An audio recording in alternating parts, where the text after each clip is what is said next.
Alors bonjour à tous, aujourd'hui une grosse nouvelle pour le monde du MMA, puisque Ramzat Chimaev nous a annoncé il y a pas longtemps via un tweet qu'il allait combattre contre Alex Pereira, ou du moins en tout cas qu'il avait signé de son côté pour le combat contre Alex Pereira.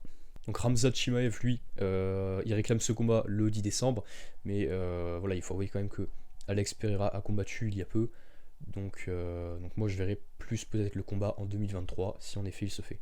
Donc Alex Pereira qui a pris la ceinture il y a pas longtemps à son grand rival Israël Adesanya, qu'il avait fini au dernier round. Et donc aujourd'hui, Ramzat nous annonce que lui a signé le combat. Ça semble donc bien engagé pour qu'on puisse voir ce combat sûrement dans l'année 2023.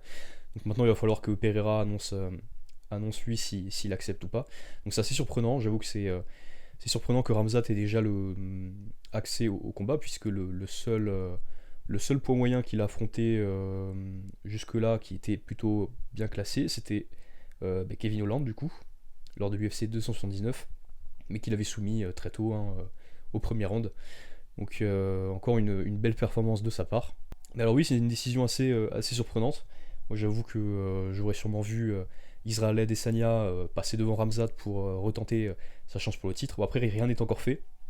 On sait très bien que des fois il peut y avoir des annonces de combats et finalement les combats ne se font pas. Donc voilà, très curieux de voir la suite. Donc, pour petit rappel, Ramzat lui il est en 12-0 et il a un record impressionnant. Donc 12 victoires pour 0 défaites, 6 KO, KO ou KO technique, 5 soumissions et une seule décision.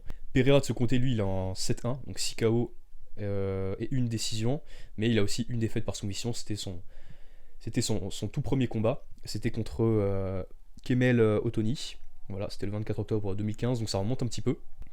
Mais ça promet d'être une opposition vraiment intéressante. Je sais pas si. J'ai du mal à voir comment le combat pourrait se dérouler. Est-ce que Pereira arriverait finalement à imposer son striking, à réussir à tenir à distance Ramzat suffisamment pour pas qu'il y ait cette menace de la lutte? Enfin, en tout cas, cette menace de la lutte, elle y sera forcément. Mais est-ce que Pereira arrivera à annihiler en quelque sorte le jeu de Ramzat? Ou est-ce que Ramzat, il arrivera, lui, de son côté, à amener Pereira au sol et à le dominer comme il a fait auparavant contre d'autres combattants qui pourtant étaient quand même très bons.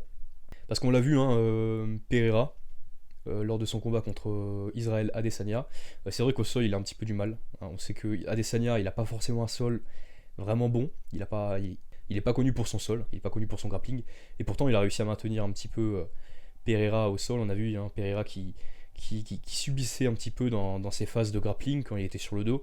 Il n'arrivait pas à trouver la sortie, il avait pas cette petite explosion qui faisait qu'il aurait pu se relever. Mais bon voilà, ça ne lui a pas empêché de gagner le combat, mais en tout cas au niveau du scoring, c'est quelque chose qui a joué un petit peu en la faveur d'Adesanya sur ce combat-là. Voilà, donc en plus de ça, on sait que Ramzat, lui, il est aussi très bon en striking, on l'a vu contre Burns. En tout cas, même s'il excelle en lutte, on voit très bien qu'il n'a pas un striking ridicule.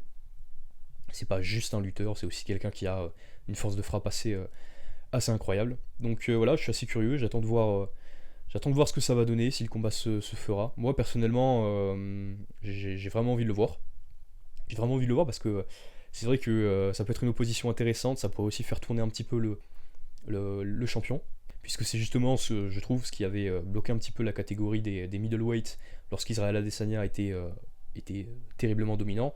C'est que voilà, le champion ne bougeait pas, ne changeait pas, c'était toujours Adesanya. Et donc les différents prétendants au titre, que ce soit Vettori, que ce soit Whittaker, ils ont déjà eu 2 combats. Brunson a eu un combat, enfin pas Brunson, Cannonier a eu un combat, et le champion n'avait pas changé. Il a fallu attendre Pereira, donc le némésis d'Adesanya, pour que la ceinture tourne. Et là, j'avoue que j'aimerais bien voir dans cette catégorie maintenant comment dire, un échange de ceinture, quoi, en quelque sorte. Donc je pense qu'en plus de ça, Ramzat, il pourrait vraiment faire quelque chose dans la catégorie. Et il y aurait d'oppositions très intéressantes. Je pense surtout à Whittaker. J'avoue que Whittaker, c'est un peu pour moi, c'est un peu celui qui va le plus profiter de ce changement de ceinture, en tout cas en ce qui concerne Pereira contre Adesanya. Parce que lui, on sait qu'il a un pied-point qui est vraiment excellent, mais il a aussi une lutte vraiment très très très bonne. Hein, une défense de lutte très bonne, on l'a vu contre Yoel Romero lors de ces 2 combats, c'était vraiment. Il avait vraiment surpris tout le monde du MMA par sa défense de takedown. J'espère aussi voir si Whittaker en fait réussir à avoir sa chance pour le titre, qui je pense mériterait. Je pense que c'est l'un des plus gros contenders, même si on sait qu'il a perdu 2 fois contre Adesanya, la deuxième fois dans un combat très serré. Donc je pense que c'est quelqu'un aussi qui se place bien finalement pour essayer de prendre le titre. Dites-nous ce que vous en pensez en commentaire, si vous pensez que le combat se fera, si vous pensez vraiment que le combat se fera. S'il se fait, dites-nous qui vous voyez gagner.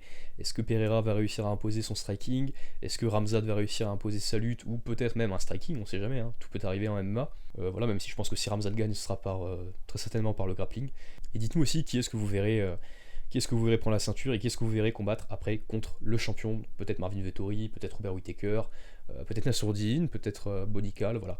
Donc dites-nous tout ça en commentaire et on se retrouve bientôt pour une nouvelle actualité.